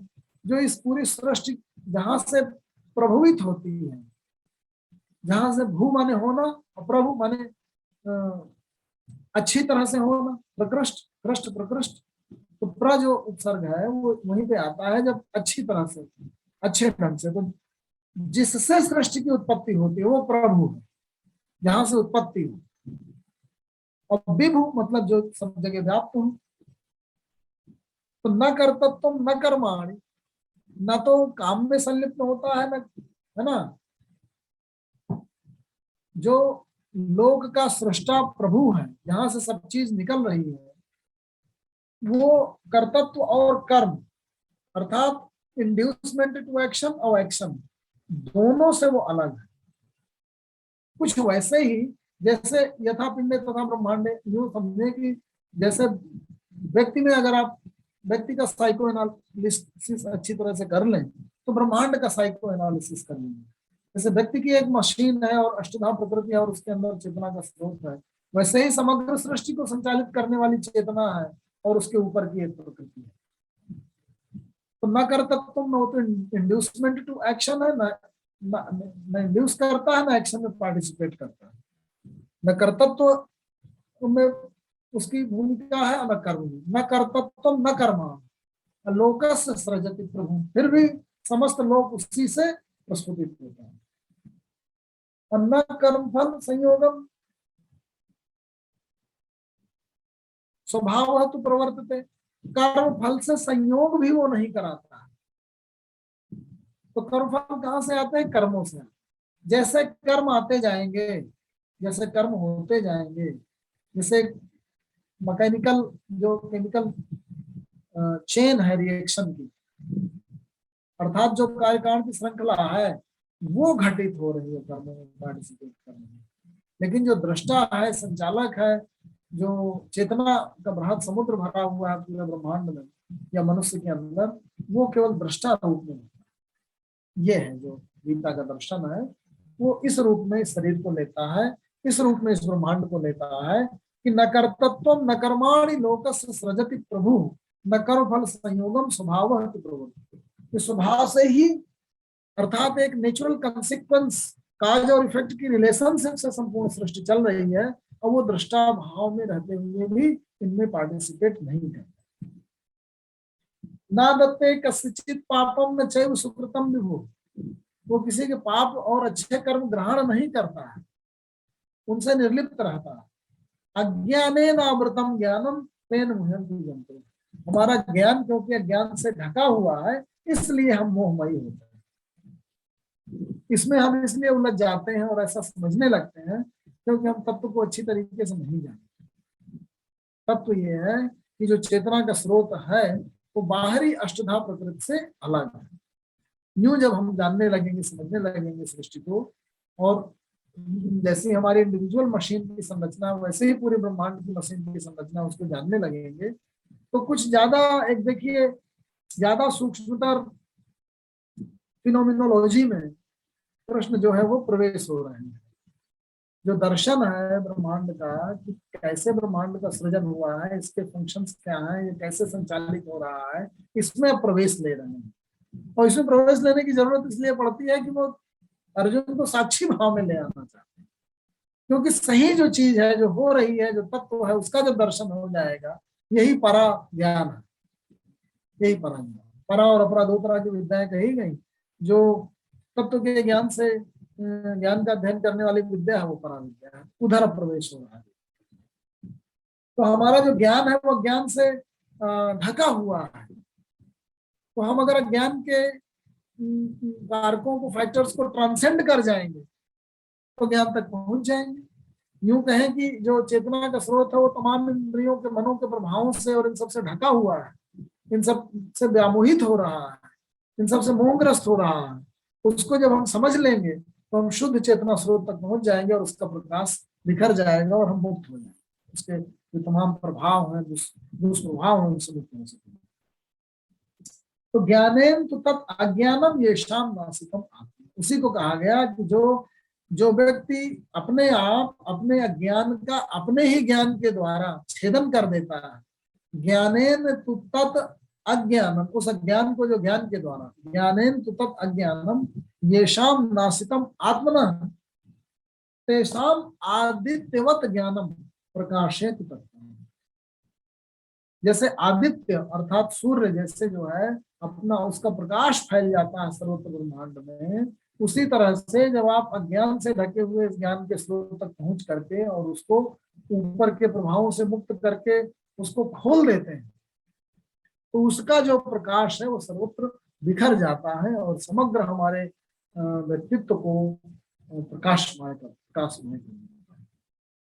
प्रकाशमय करने की इसी प्रक्रिया को हमने जो है देखा है गायत्री मंत्र। गायत्री यही गायत्री है, ये सूर्य वही चेतना का स्रोत है जो गीता में यहाँ बात की जा रही है। इसीलिए जो उस पर प्रभाव पड़ रहे हैं, ओम भू भुवः स्वः तत् सवितुः वरेण्यम्, वो सविता, वो ज्ञान का सूर्य जो है, वो आदित्य, वो वरेण्य है, वर्ण करने योग्य है, प्रशंसा के योग्य है या प्राप्त करने योग्य है। भू भुवः स्वः, जो इन तीनों लोगों को प्रकाशमान कर रहा है। या हमारे अंदर भी तीन तरह के जगत है। द्युलोक है चेतना का जो जगत है, जो एब्स्ट्रैक्ट फील्ड है, जो स्थूलतर जगत है। तो ये तीनों जगत, भू भुवः स्वः तत् सवितुः वरेण्यम् भर्गो देवस्य धीमहि धियो यो नः प्रचोदयात्, जिसके प्रकाश से जो है हमारा जो ज्ञान क्षेत्र प्रकाशित हो रहा है वो वरेण्य। वहीं तक पहुंचने की बात यहाँ गीता में की जा रही है। और देखिए जो ये भी है प्रक्रिया अमृत तत्व की, महामृत्युंजय, मृत्यु को आप कैसे जीत लेते हैं, वो भी कुछ ऐसा ही है। त्रिअंबकम यजाम अहे, 3 तरह के जो है अंबक है, मुंड है, डायमेंशंस है कह लीजिए। There are 3 dimensions. त्रिअंबकम यजाम अहे, मैं उसको उसकी पूजा करना चाहता हूँ जिसकी 3 डायमेंशन। क्या? वही उद्भव, पोषण और रिजोल्यूशन। त्र्यंबकम यजाम अहे सुगंधिम पुष्टिवर्धन, जो पुष्टि का वर्धन कर रहा है, जीवनी शक्ति का जो लगातार वर्धन कर रहा है। उर्वारुकम इव, लौकी की तरह। लौकी की एक बेल है और उस बेल पे लौकी लटकी हुई है, तो कार्य कारण की पूरी बेल है जो सर्वत्र फैली हुई है।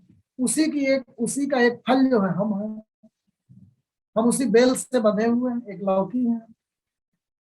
तो हमारा शरीर तो उससे, लौकी की जो लता है उससे अलग हो जा रहा है। उर्वा रुकम क्यों बंधना, बंधन से लौकी की तरह अलग तो हो जाए।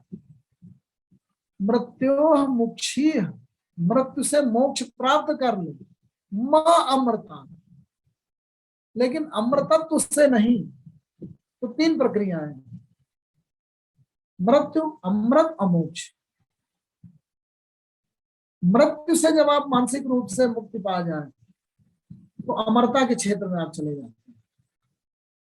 तो अमरता का पूरक मृत्यु है, जो मृत्युमयी सृष्टि है, वो जहां खत्म होती है वहां अमरता आ जाती है। तो इस मृत्युमयी सृष्टि में आप उलझे हुए हैं, आप इससे बचना चाहते, इससे प्रभावित हो रहे हैं, इसका प्रभाव पड़ रहा है, उससे आप अप्रभावित रह सके। और ये देखिए सब समझ के स्तर पर ही हो सकता। तो मानसिक स्तर पर जब आप मृत्युमयी जगत से, जो फॉर्म्ड वर्ड है, जहाँ पे फॉर्म्स है, वर्ड ऑफ फॉर्म्स, उससे जब आप परे होकर के चले जाते हैं और अमृत भाव में प्रतिस्थापित हो जाते हैं, तो उस अमृत भाव में आप बने रहे, वहां से मुक्ति ना मिले। मां अमृता, मृत्यु से मोक्ष तो मिल जाए, अमृत तत्व से नहीं।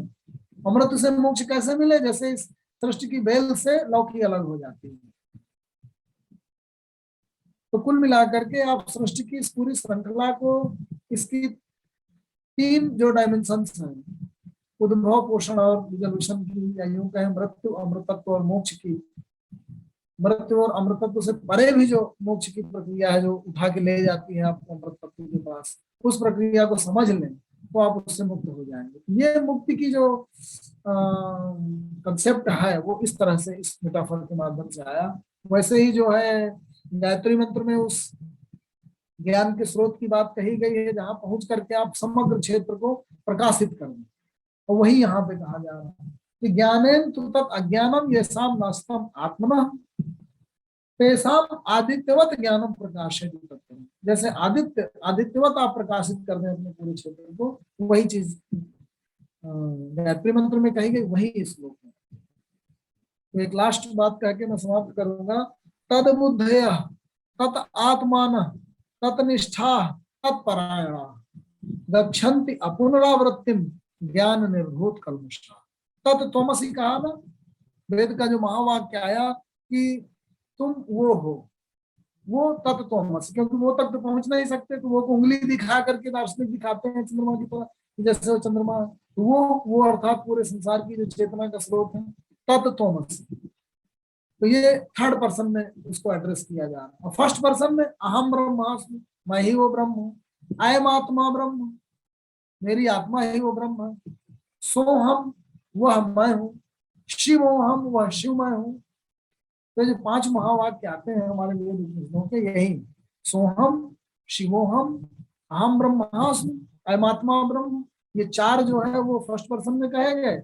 और 3rd फॉर्म में तत्त्वमसि, तुम वो हो।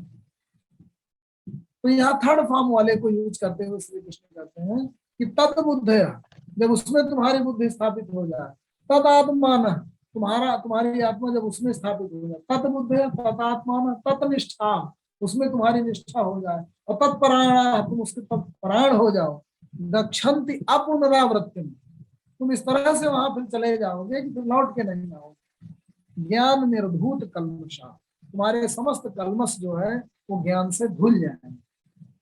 तो कुल मिलाकर के जो पूरा उद्देश्य है वो ये है कि प्रथम 4 अध्यायों में हम लोगों ने स्थूल स्तर पर जो सृष्टि का और उसकी डायनामिक प्रोसेसेस का, उसके तमाम चक्रों का और तत्व का अवलोकन करने की कोशिश की।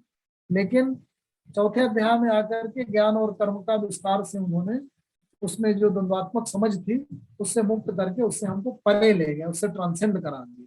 और यहाँ पे आकर के जो संन्यास और कर्मयोग की जो 2 अवधारणाएं थी उनके मेटाफर्स के माध्यम से तत्व को और ज्यादा साक्षी भाव को बता करके, चेतना के स्रोत को बता के, पूरी जो फॉर्मेशन है हमारी, जो फिजियोलॉजी है और जो साइकोलॉजी है और साइको एनालिसिस करके उन्होंने बताने की कोशिश की कि साक्षी भाव में अगर हम पहुंच जाते हैं, हम जो चेतना का स्रोत है वहां पे अगर पहुंच करके वहां से चीजों को देखना शुरू करते हैं, तो गायत्री मंत्र में जैसे हमको उसी तक पहुंचाने की कोशिश की जा रही है, सूर्य में पहुंच करके हम फिर समस्त ब्रह्मांड को देखें, जैसे कुछ ऐसे है।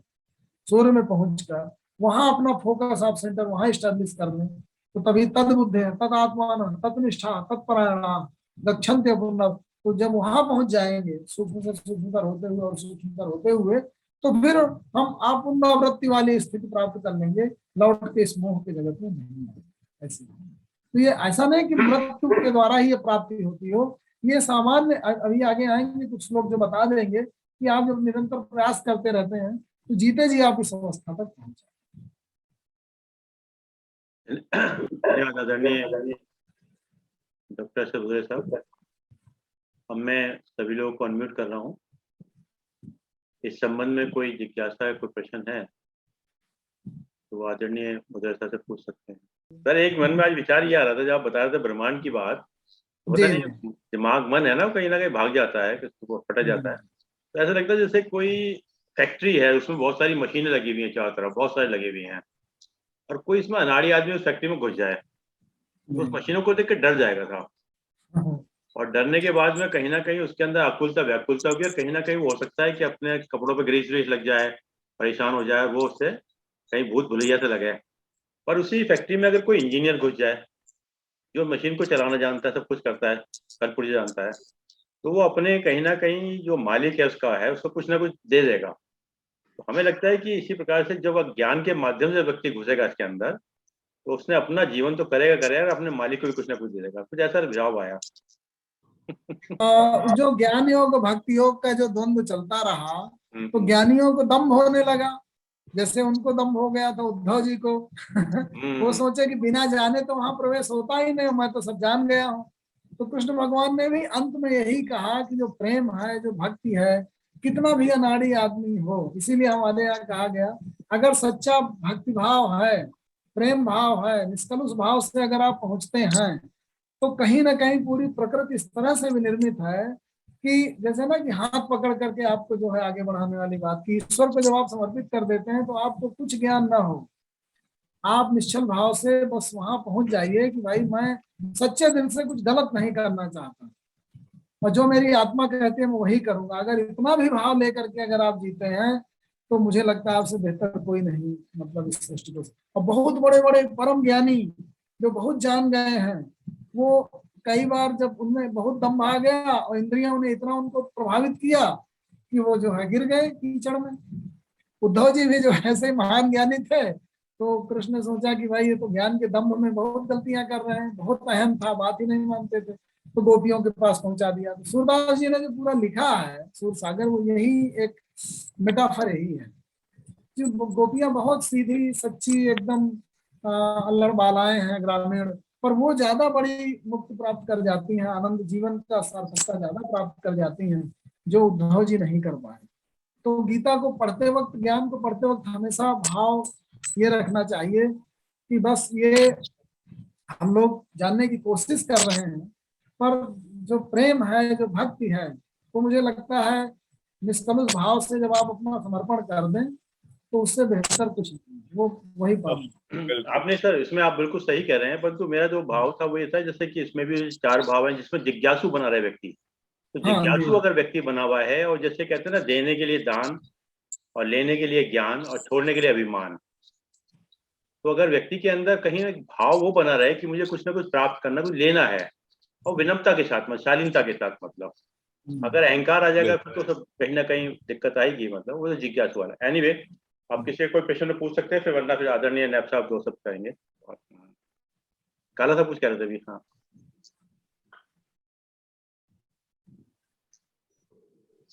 सब ये जो संन्यास प्रथा थी, जी गीता तो 5200 साल पहले लिखी गई है, और संन्यास प्रथा जो थी शंकराचार्य लगातार बाद में लोगों ने किया। तो संन्यास प्रथा इसका मतलब जो है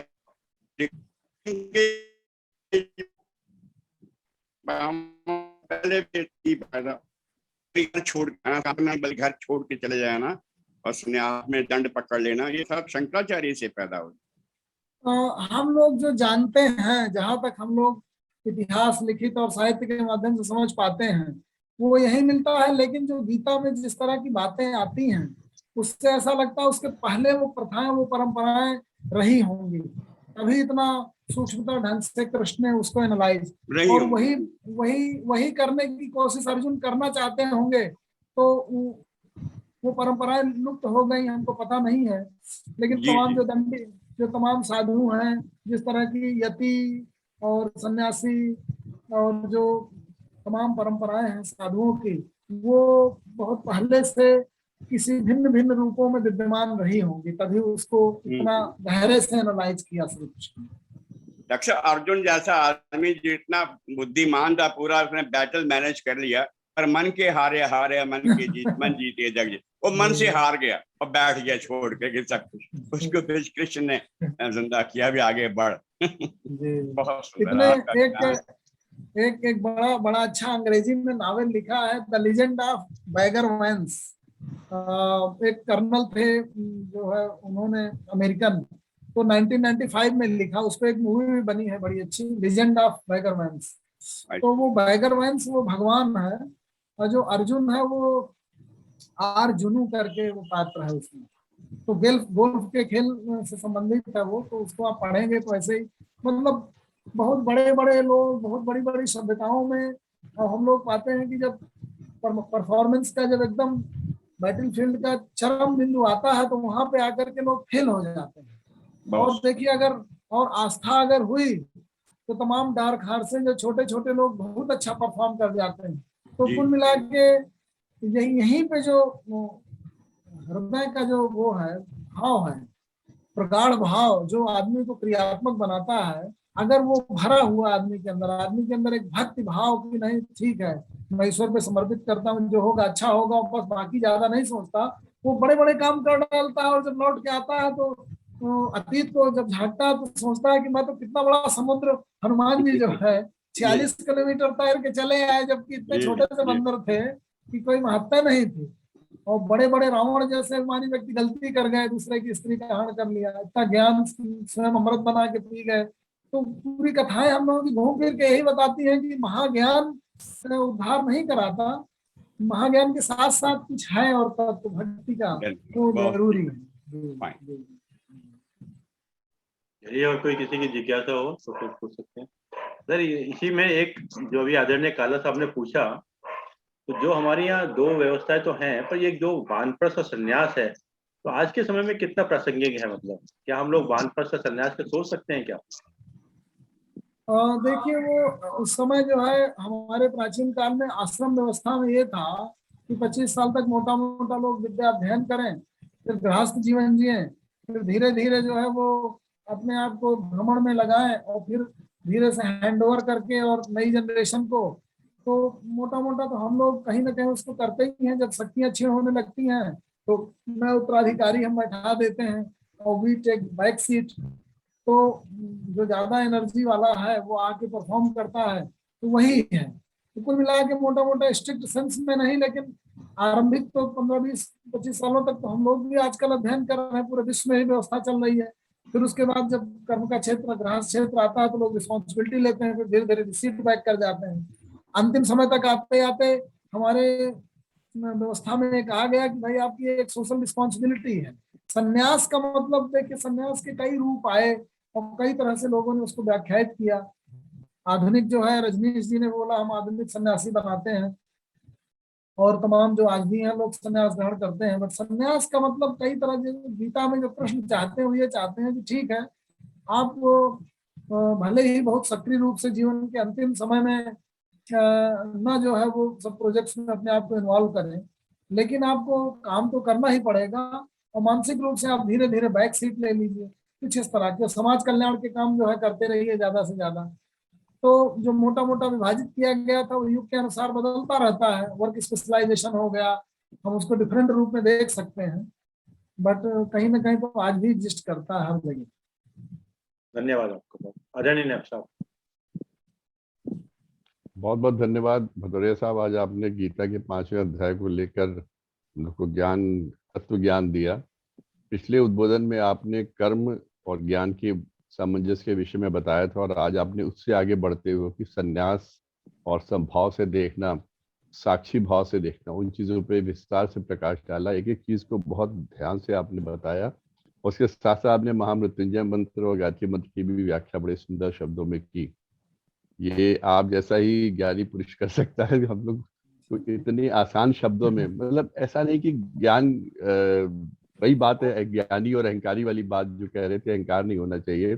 ज्ञान बहुत है, लोगों में बहुत है, बताने के लिए बहुत है, लेकिन उसको इस तरह से बताना, इस तरह से भाव से बताना, या इस तरह के शब्दों से बताना कि जो ले मैन है वो भी इस बात को समझ सके। एक एक आपने श्लोक को, एक एक वर्ड को अलग अलग करके बताया, उसका पूरा भावार्थ बताया, तो जैसे ले मैन को समझाया। हमारे जैसे जिन्होंने गीता कभी ध्यान से पढ़ी नहीं, तो उनको भी चीज़ों का इतना क्लैरिटी के साथ बताना, ये आप जैसे ही एक व्यक्तित्व के लिए संभव था। आपके आज के उद्बोधन के लिए बहुत बहुत धन्यवाद। और 5वां अध्याय आपने जैसे बताया अभी आधा ही हुआ है, पर आपने आज का जो भी बोला था उसका आपने अपने अंतिम वाक्य में उसको खुद ही सार दे दिया था पूरा, कि आज आपने ये कहा। इसलिए इसमें बहुत विस्तार से नहीं बताऊंगा, क्या कहने की उसमें आवश्यकता नहीं है। इसी अध्याय को आप अगली बार भी लेंगे। 5वें अध्याय का आधा हुआ, आधा भी और बचा है। हम लोग को उसका बहुत बहुत इंतजार रहेगा, आपकी वाणी में, आपके शब्दों में, आपके भावों में। बहुत बहुत धन्यवाद। धन्यवाद आदरणीय नायब साहब। धन्यवाद आदरणीय डॉक्टर एस एस भदौरिया साहब, आपने समय निकाल कर समय दिया। और जैसा कि एक विचार के साथ और 3 बार ओम के साथ अपनी बात को समाप्त करते हैं। आज का विचार, मन अक्सर कहता है ईश्वर से कुछ मांग लो। मन अक्सर कहता है कि ईश्वर से कुछ मांग लूं, लेकिन आत्मा रोक देती है। लेकिन आत्मा रोक देती है यह कहकर कि प्रभु ने जितना दिया है, प्रभु ने जितना दिया है, प्रभु ने जितना दिया है, मैं तो उसके काबिल भी नहीं। प्रभु ने जितना दिया है मैं तो उसके काबिल नहीं। आइए 3 बार हम कर सकते हैं।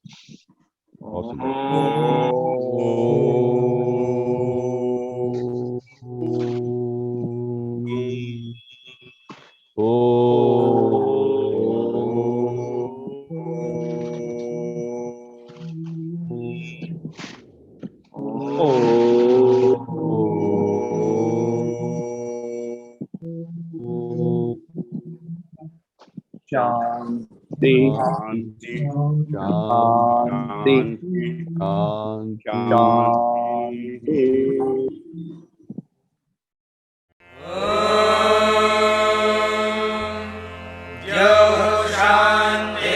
शान्तिरन्तरिक्षं शान्तिः पृथिवी शान्तिरापः शान्तिरोषधयः